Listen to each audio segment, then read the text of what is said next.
Greetings comic book fans and welcome to my comic book reviews for the 4th week of June 2015.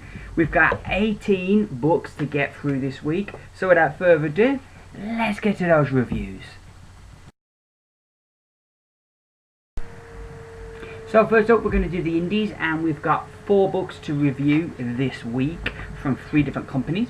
Kicking things off with Image Comics, and we have Invisible Republic issue number 4.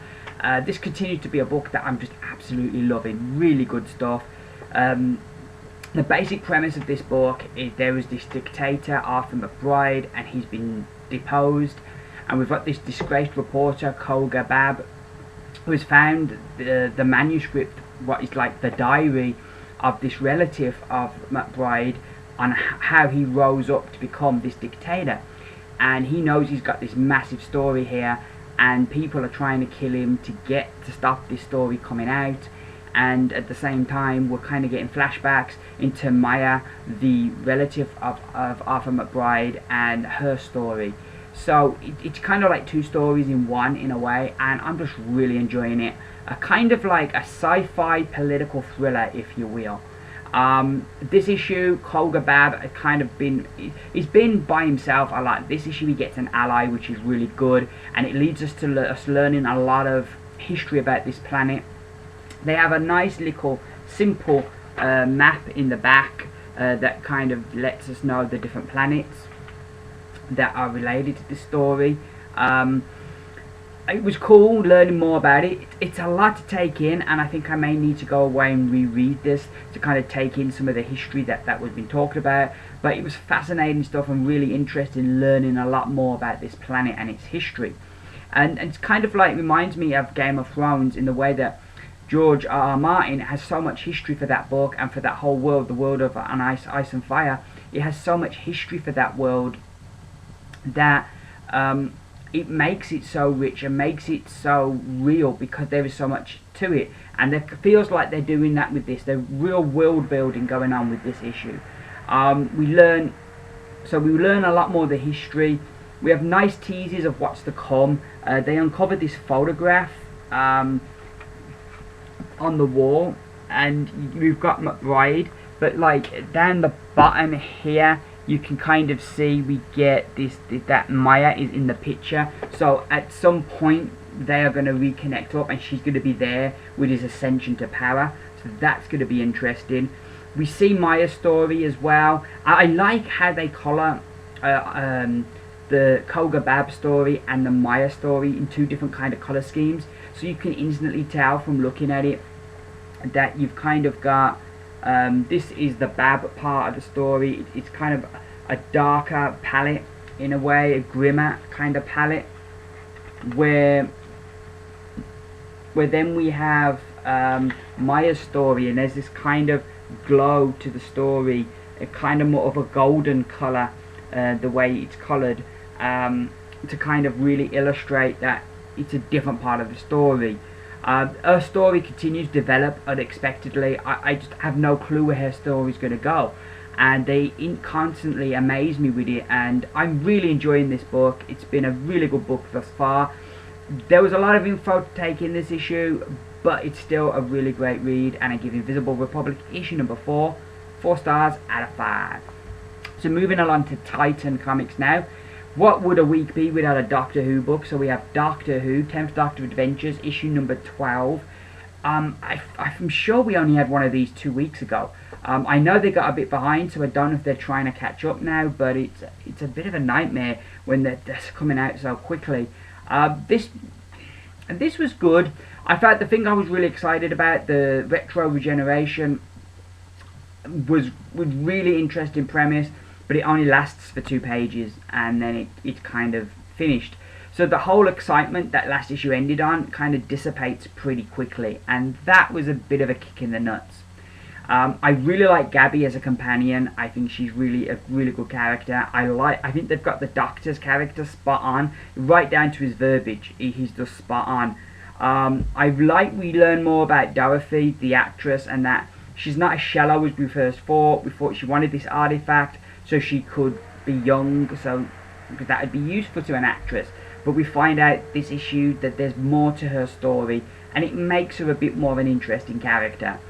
The villains that we set up here aren't really that interesting yet, but I'm hoping there's going to come more with them there. Really, it's the dowry part of the story that I'm more interested in rather than the villains. And again, it ends it on an interesting cliffhanger, but I don't think I totally understood it. But hopefully things will become clearer next issue. So I'd give Doctor Who Camp Doctor Adventures issue number 12. I'm going to give this one 4 stars out of 5. So our final 2 indie books are both Valiant books. One came out a few weeks ago, but my comic shop only got it in this week, and they put it in my order, which was brilliant. We have, and I was really looking forward to this. It's Exo Manowar, the 25th anniversary special, and I was really looking forward to this because I love Exo Manowar. It's my favourite Valiant character. So a little extra Exo Manowar is always good, isn't it? No, it's not always good. This story starts off really good. We're going to get a look at Shahara, the armour that Exo Manowar wears, and a bit more of the history of the armour, which is really good. And the whole backstory about this father really just trying to save his daughter, which leads to like unexpected consequences. So then he's trying to find her somewhere where she'll be safe. And I really liked all of that part of the story, because I think all of us can connect to the story of having somebody we care for, and how far would you go to save them and to make sure they're okay. So I really like that part of the story. But as soon as she arrives on the planet, she turns into a ball, and that's pretty much her story done. And then we get like the Vine and how Sahara comes into their kind of religion, which was kind of interesting that they've never quite fully understood it, the armor that is. But then I, as the reader, didn't understand it. I felt like we'd missed a piece of the story here of, you know, Shahara, you know, becoming the armor, and what other still exists. And we don't get no answers like that. It doesn't add anything other than that opening bit. It doesn't add anything to the story that we got, we already knew. So I found it, by the end, I found it very disappointing. A really promising start, but the story just petered out and was very disappointing. The art in here is really good though, and that is top notch. But the story, this isn't the kind of quality I expect from Valiant, and I'm going to give the 25th anniversary special of Exo Manowar 3 stars out of 5. So our last book is another Valiant book. It is Ninjak, issue number 4. Really like that cover, and the character on the cover is Roku, and we get her origin story this issue and her backstory, which is really great. I went in not really knowing what to expect, and we get this backstory and origin. We don't get much Ninjak at all, but I didn't mind. The backstory feels really like something you'd get out of kind of ancient mythology, and it feels as that kind of legendary mythological kind of feel to the story, which I really liked. It gives us a little bit more depth of the character, gives us a bit more understanding of the character, and her abilities and how she learned to use these abilities. So all of that is really, really cool. We then, in the backup bit, where usually we get Ninjak's early days, this issue we get Canon's backstory as well. It kind of starts out this story about this monk and these people building this temple for this monk, and then it kind of, you realise by you get to the end that, wait a minute, this is Canon's origin story. And it kind of gives you the new perspective of Weaponeer, and whether there isn't a board of directors for Weaponeer, and whether these 3 that built the temple for the monk and the monk himself, you wonder whether they are Weaponeer, and this is kind of laying the groundwork for that. I wonder, but I really enjoyed this issue. It was a lot of fun, even though we didn't really get no Ninjak in either of the stories. It did a great job of pushing the story forward by taking that step back and giving us the history of these characters, and I absolutely loved it. Art in both books, really great feel to it all. Yeah, great stuff. I'm going to give Ninjak issue number 4 5 stars out of 5.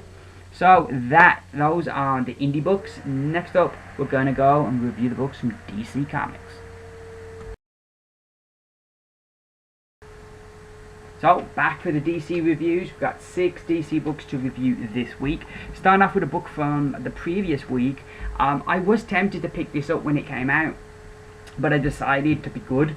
Then I caught up on Batgirl, and the way Batgirl ends with this character, Black Canary, it kind of left me hungry to see what happens for her next. So I decided to go and buy it, and I'm glad I did. It was a bloody brilliant book. The writer, I understand, Brendan Fletcher, they meant on the Comic Vine podcast, they mentioned that he used to be in a band, and this really comes into the book and makes it feel a lot more authentic, and some of the interactions, it really, I think, makes the book stand out from the crowd. I'll just find my notes. Oh, here we go. And the band as well, they're not just a gimmick, they're an important part of the book, an important part of the story.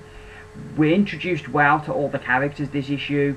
I like Black Canary. She's this kick-ass female, and they kind of humanize her by making her not good at everything, you know. She's not so good at being this rock star, but she's learning and she's working hard, and so I think you relate to her a little bit more because he's having to work at it. And also it has that kind of old school Peter Parker, Spider-Man quality about it, where she needs to earn money to pay bills and stuff, and that kind of brings the real world into it. Like, you know, just because you're a superhero doesn't mean you get your bills paid for free. So I like that aspect of it as well. The mystery of the character Ditto as well is really good. There's these aliens or creatures that are after her, and we don't quite know who she is, and she doesn't really speak, so we don't know that much about her, but I like that kind of mystery, and the way Black Canary is protective over her and kind of going to teach the whole band to be able to protect themselves. And I like the running gag of everywhere they go, chaos breaks out. I thought that was a real nice touch. And they've kind of got this hapless road manager who everybody's like, you know you're not going to get paid. So yeah, I liked that. All in all, this was a really enjoyable first issue, left me hungry for more, and I'm going to give Black Canary issue number 1 5 stars out of 5. So getting into this week's books, we have an issue number 1 now in back to get. It is Justice League 3001, issue number 1. I really enjoyed this. I loved the previous run, but I was thinking of looking at books that I could maybe cut off. And for a while I thought maybe this book, but then I kind of reneged and then picked it up, and I'm glad I did renege. What was I thinking? This is brilliant. It wraps this nice package where it's a fun story with great characters and plenty of action. My one gripe would be, and I don't know how much of this is that I've forgotten because it's 2 months since what happened in the last issue. It's like 2 or 3 months since we had the last issue, isn't it? Because we've had 2 months of thingy issues, and so it works out as something like 2 or 3 months since we've had the last issue, and I've forgotten some of it, so I don't remember how much of what's set up in here was already set up or as supposed to have happened in the interim. But it does feel like I've missed something. Now I think if you're a new reader, they do a good job of catching you up on stuff, and they, you know, they're old school writers, you'd expect that. But they do a really good job of that. But as an existing reader, I was really confused. It felt like I missed stuff. I do like some of the things they've added. I like the thing like from previously of how Batman and Superman are kind of these antagonistic kind of relationship. How they were best friends back in the day, but now these new versions of them kind of can't stand each other. I like the whole thing of Guy Gardner being a woman and everybody just accepting this except Batman, who's got a real hang up and like, no, Guy's a man, and everybody's like, no, Guy's now a woman. And I like that little wrinkle that they've added in there. Also the thing with the Starros, how they've enslaved this race and how enslaving a race is allowed, conquering them isn't. And I like the whole kind of bureaucratic kind of situation that Justice League find themselves in. It was an interesting dilemma to put them in. All in all, I really liked this. It was a lot of fun. A lot of interesting things set up for future issues. I'm really enjoying this, and I'm definitely going to keep getting this. And I'm going to give Justice League 3001 issue number 1. I'm going to give 4 stars out of 5. So next up we have Grayson issue number 9. I decided to jump back on the book, and I found it pretty easy to follow, considering I hadn't read it since issue 3. The first page, we get Dick trying to contact Batman, and I loved that, because like Batman's the only guy that knows he's still alive, and Batman, of course, he's no longer with us, or the Batman that Dick knew, and I really liked that like little wrinkle that they put in there. It's interesting to see where that's going to go. There was a familiar feel as we kind of revisit like the first issue, which was really cool, and I liked that you give it a sense of familiarity, getting the new issue. It seems now that Elena Bertarelli is now in charge of Spiral, and I like her as a character. This issue, Dick has been set up, somebody's been killing spies and kind of setting it up to look like Dick. And I really like the way that Helena deals with the situation, as she's kind of like instantly dismisses that's not Dick's MO, and dismisses that he's a suspect, and that it's a bit too obvious. And I liked that. I like that we didn't have to go through the whole thing of bringing Dick Grayson in and him having to prove his innocence. I liked that, no, we know Dick Grayson and this isn't his deal. Dick Grayson as well as a character is extremely likable.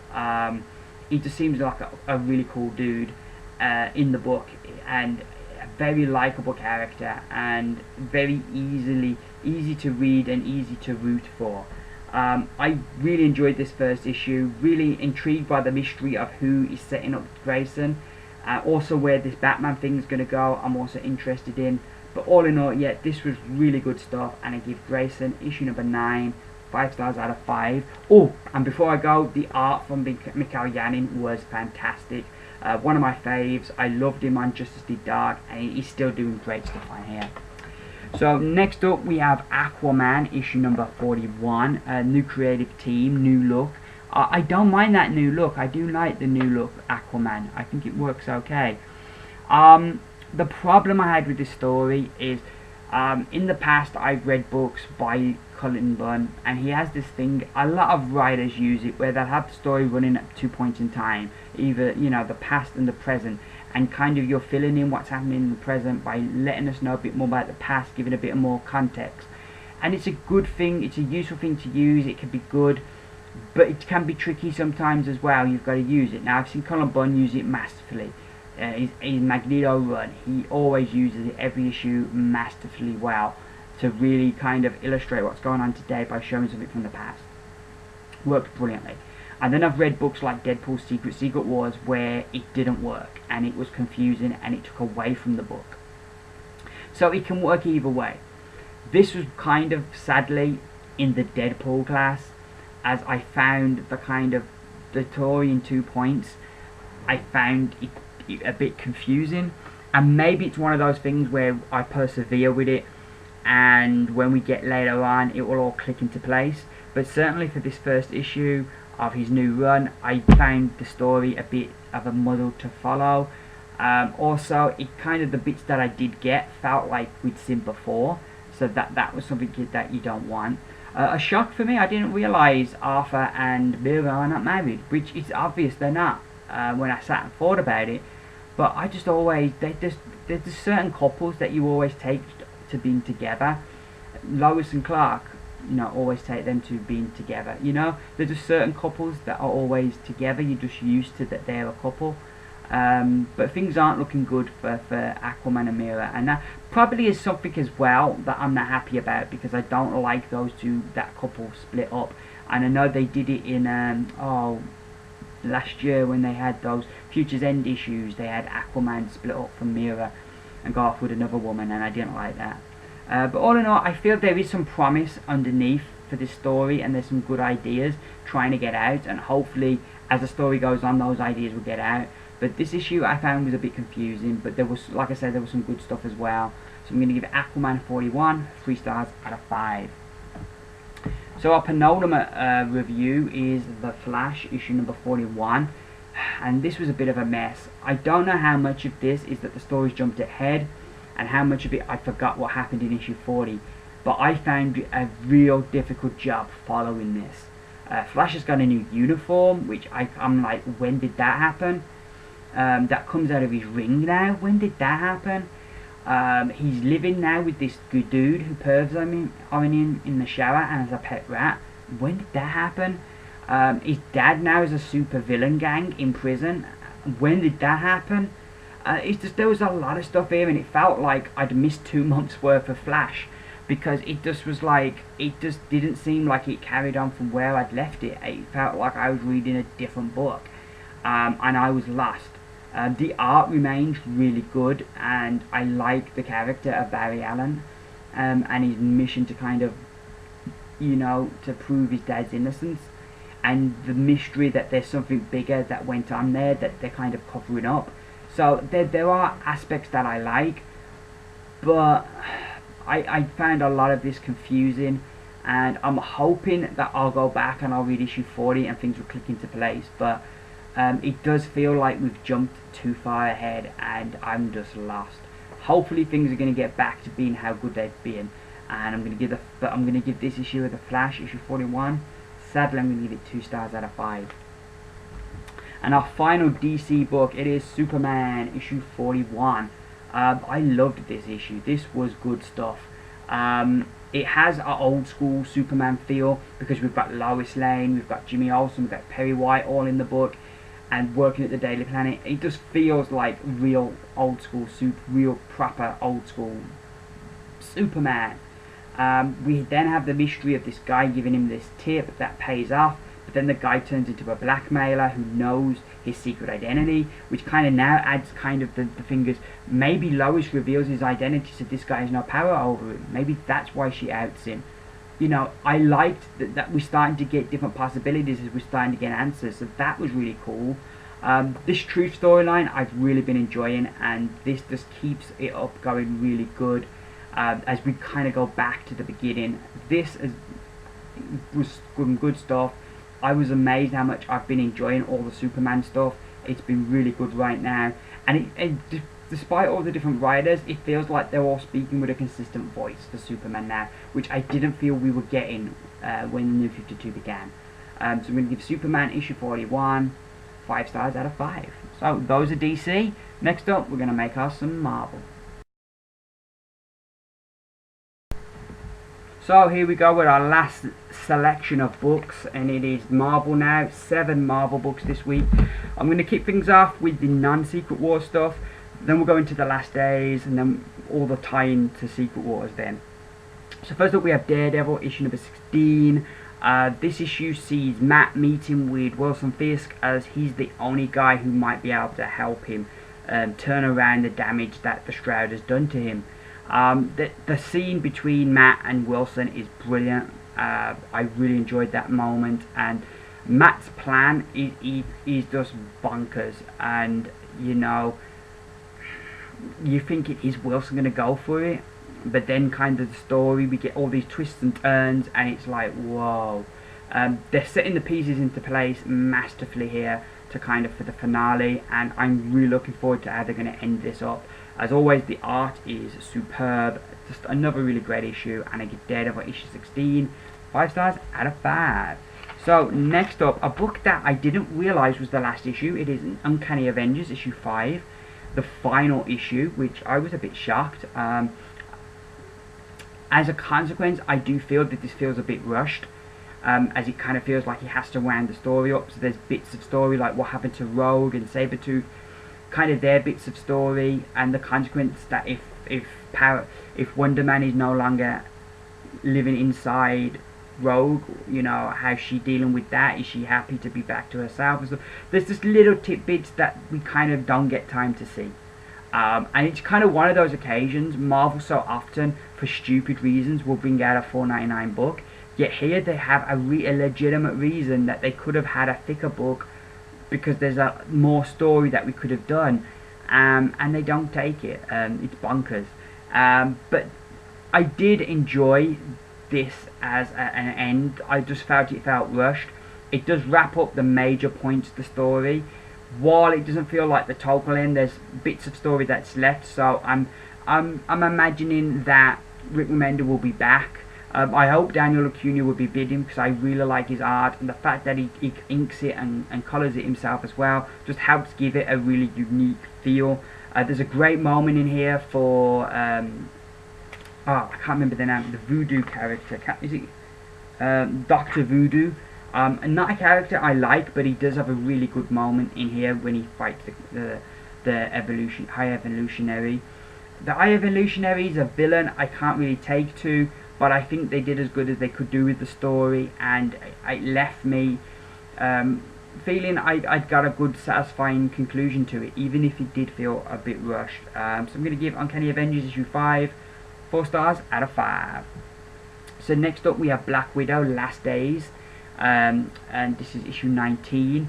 This was probably one of my surprises of the week because, like, I've enjoyed this book and I love the art, but I came into this not kind of really knowing what we were going to get for the last days of Black Widow. But what we got was a really great story that goes back to her days as part of the Red Room, and that she goes on her first mission. And it's really interesting seeing her at a different point in her life and a different mission. Go to Cuba. You gather it's supposed to be like the 60s in Cuba, and the Cold War is on and stuff, and it makes it for like a really, if you like your kind of spy stuff, this is definitely an issue to try out, because you get it from a different perspective, from the villain's perspective. We always get like spy stories from the hero's perspective, and it's nice to get in a story from the different side. It gives it a unique, fresh kind of feel. I just really enjoyed this. It really surprised me, and it left me really anticipating the next part. Really great stuff. I give issue 19 of Black Widow 5 stars out of 5. So now getting into the Secret Wars books, we have a book from a month ago, I think, A-Force, issue number 1. I'm a bit put off sometimes from these books, not because it's all female, but because sometimes you're afraid, is it just a gimmick? Oh, we're going to have this whole female team, and it's just a gimmick we're going to throw out there. And there's not going to be too much substance to it. That's kind of my worry. But She-Hulk is a character I really like, one of my favourite comic book characters. We then have G. Willow Wilson, who I've been loving her Miss Marvel, but I've never read nothing else she's written.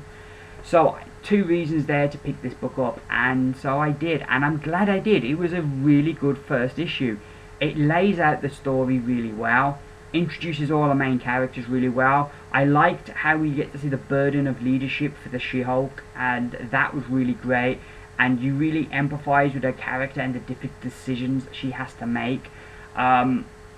I like how they kind of paint this world, and how it's all kind of how they set everything up is really nice. If I had a gripe, it would be that we could have done with a map to kind of tell whereabouts we are. We're nowhere near the shield, but yeah, I would have liked to have known exactly where we are. The events of this issue were really good, and left me really anticipating where we're going to go. Molina's art is great. They fight this in the beginning of the issue. You know, we have them flying into battle. We have them fight this like giant kind of like prehistoric shark, which just leads to some real great badass moment for all these like different female characters, and the way that they introduce them with these like different boxes, as you can see here, is really well done. But yeah, all in all, I really enjoyed this, and it did the job. It didn't blow me away, but it whetted my palate and made me want more. So I'm going to give A-Force issue number 1 4 stars out of 5. So another number 1 from this week now, it is X-Men 92 issue number 1. First things first, I really enjoyed the book. It was everything I wanted. It captured the tone of the TV series brilliantly. The way that the art was done reminded me of the comic book of the cartoon that they used to do, X-Men Adventures, so that made it feel even more authentic. The characters were spot on. Gambit did feel a bit outdated, but I don't know if that's just because his character was such a product of the 90s, or maybe it's the way he's written here, I don't know. But I like the interactions between the characters. It had a real classic feel to it, seeing Cyclops and Wolverine together, and the banter between the characters. I really liked. I even really enjoyed Jubilee, which I sometimes found her annoying in the cartoon, but here I really enjoyed her character, and all in all, it was great stuff, and it left me, like I say, hungry for more. It was a great one, great show. where I kind of fall down, it was a $4.99 book, which I thought that this was going to be just the first issue was going to be $4.99, and then it was brought to my attention that no, this is going to be the regular price, and I totally disagree with that. Marvel are being a bit crafty. They have been putting out $4.99 books every week, practically, for various different reasons. But you try and get you used to having $4.99 books in the marketplace, even if you're not buying them. You just get desensitized to them being there, you know. And that's kind of what they'll be going. This is their next stage. This is their next stage now, having a book be every month be $4.99, and you know, this is something where we as the comic book buying community, we need to come together and say no. We need to boycott the next issue of this. We need to not buy it. As great as this issue was, and as much as you want to read the next one, unless you want $4.99 books to be a regular occurrence on our pull lists, that a lot of, because like, I don't know if they've announced the prices of these new books they're bringing out, but at some point they are going to start doing more books at $4.99. And it's going to be, there are going to be more books that are regular books at $4.99. So if that's something you don't want, don't buy this. That's the only way to send the message to Marvel that they can't do this. That yeah, we may buy it as a one-off special, but we're not going to buy it every single month if it's $4.99. That's my little kind of rant on the thing. But I did enjoy this, but I'm going to rate for the next one, read it on Marvel Unlimited. I will not be buying issue 2, and I give this issue 4 stars out of 5. So there we go. Final 2 books now. We have Planet Hulk issue number 2. This was a great action adventure kind of book. First part of the issue, we kind of meet Doc Green, and we get the relationship between him and Captain America. They're two very different people. Then they kind of get attacked by these Hulk-eating plants, and the action just kicks off there, and it doesn't relent until the last page. It's all action, really great stuff. Really enjoyed this. It was a real rocket ride, and kind of, I think I came into the first issue and burdened the book a bit because it was Planet Hulk, and I loved that story so much that I was expecting it to be this kind of return. Now I've got used to the fact that it isn't that. I think I enjoyed it a lot more. So I'm going to give Planet Hulk issue number 2 4 stars out of 5. So our final book this week, it is the Infinity Gauntlet issue number 2. If you buy only one Secret Wars tie-in this week, make it the Infinity Gauntlet. It is a great book. We get this family that are brought back together. The mother is a Nova. These bugs have kind of wiped out the earth. This family is surviving. The mother comes back, and she gives them all Nova powers. The daughter wants to give the dog Nova powers as well, and kind of sets them on this quest that kind of lays out this bigger story about the Infinity Gems and the Infinity Gauntlet, and brings into the story characters like Thanos and Star-Lord and Gamora. So I like how they're doing it. I think where the book is at its best is when it's the interaction between the family. I think those were my favourite bits of the book, and that was really good and gives it a real strong emotional core. Around that, they're layering the story out nicely, a bit at a time, and this is definitely one of my favourite Secret Wars books. It's really good. The art by Dustin Weaver is outstanding.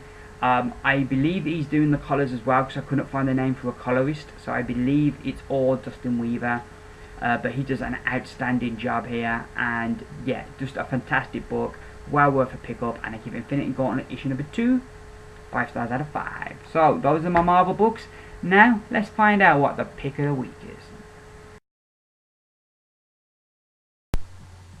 So here we are now, my pick of the week, and for the 4th week of June 2015, it is Batgirl issue number 41, which, kind of going back to like issue 35, if you'd have said that this was going to be, 41 was going to be my pick of the week, I'd have said, no, I don't like that new direction they're going with Batgirl.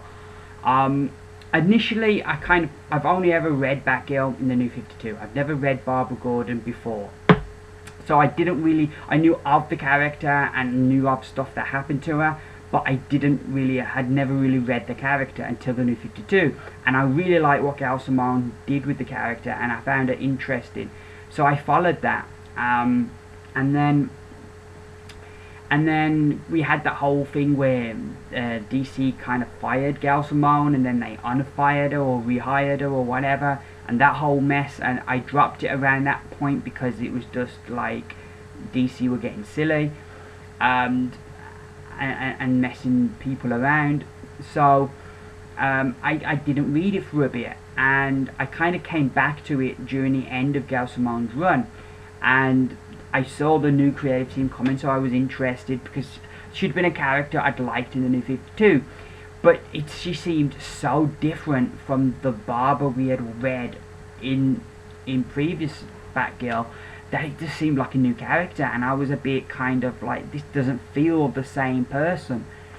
She's acting totally different, and of course this is where I've learnt patience. If I'd read the end of that first arc, you get the reason why she's different. You get the reason why she's at a different point in her life where she wants to be young and she wants to have fun.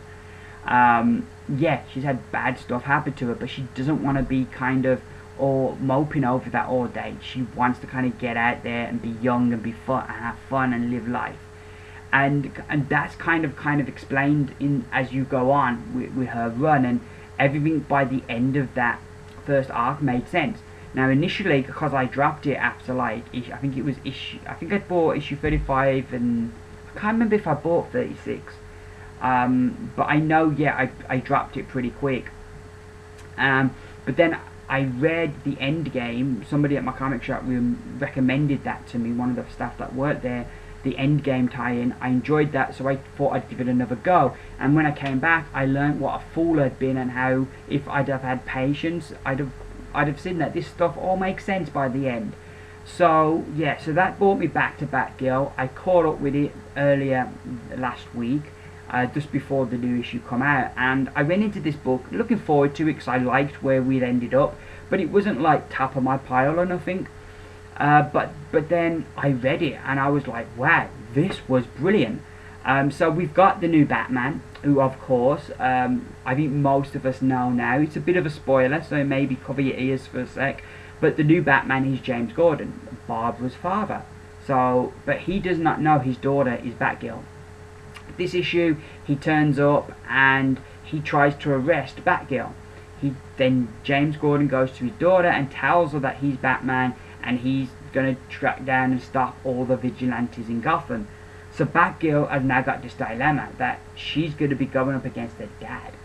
And so does she tell him this secret that she's had for so long? Or does she, you know, keep the secret when it might get revealed if he captures her and has to unmask her? And what a way to learn that your daughter's Batgirl, by capturing them and unmasking them. That's going to really hurt the relationship. So it throws in instantly this difficult decision for Barbara, and this difficult kind of situation that's going on, which I really liked. We then have a friend Frankie, who now knows that she's Batgirl, and Frankie, I'm convinced, is going to become Oracle. This issue, last issue, she kind of spoke about they still have the computer program of Barbara that I was convinced was going to. Now I'm convinced it's going to be Frankie who's going to work this computer program and help the superheroes of the DC universe, like Barbara used to as Oracle. So I'm convinced, because Frankie goes to say, I've thought of this new name, but she gets cut off before she can finish. So I'm really intrigued to see where that's going to go. But I like Frankie as a character, and she's a good friend for Barbara to have here. The cliffhanger to this is brilliant, as it kind of builds the story nicely. It has a nice fun feel to it as well, which is nice. All in all, I just really loved this. It was a lot of fun, a lot of joy, and it just left me really looking forward to the next issue. So yeah, I'm going to give my pick of the week for the 4th week of June 2015 to Batgirl, issue number 41. Well, here we are at the end of my video, and it's time to find out who the company of the week is for the 4th week of June 2015. Now, if anybody new to this, the company of the week is what I do is I take the indie books I read, for example, I add the scores I got for those books together, I divide it by the number of indie books I've reviewed, and that gives me an average score. I do the same for Marvel and DC, and then at the end of the video I just have a look at who got the best score this week. So in third place this week was DC, with an average rating of 4.1, which is a bit surprised because I feel June's been a really positive month for DC with a lot of really good new books coming out, and there was a lot of positivity this week as well. But just those Aquaman and Flash books, I think, dragged that score down. We then have in second place of our company of the week, we have the Indies with a 4.2, which I was surprised at because I know XL Manowar got a 3, but the other 3 books were all really solid, so that was a surprise. But top spot, company of the week for the 4th week of June 2015 are Marvel Comics with an average rating of 4.4.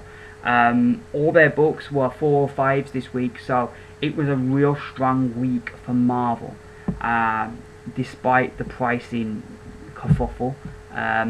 It was a good week for them. So that is me done. I'm not going to waffle on too long because it's been quite a long video, so I'll just close up by letting you know I will be back on Wednesday or Thursday with a whole video showing you which books I picked up. It depends which day I'm getting my books, and then hopefully some point over the weekend I'll be back with another review video.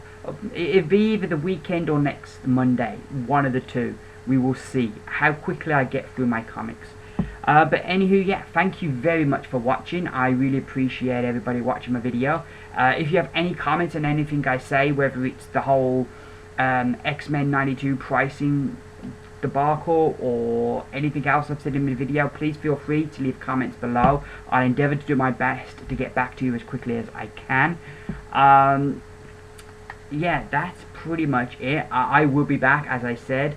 Thank you very much for watching my video. If you did enjoy my video, give me those beautiful thumbs up. Let me know you like what I'm doing. I will see you again pretty soon. It leaves me to say that I've been Jason. These have been my comic book reviews. Bye for now.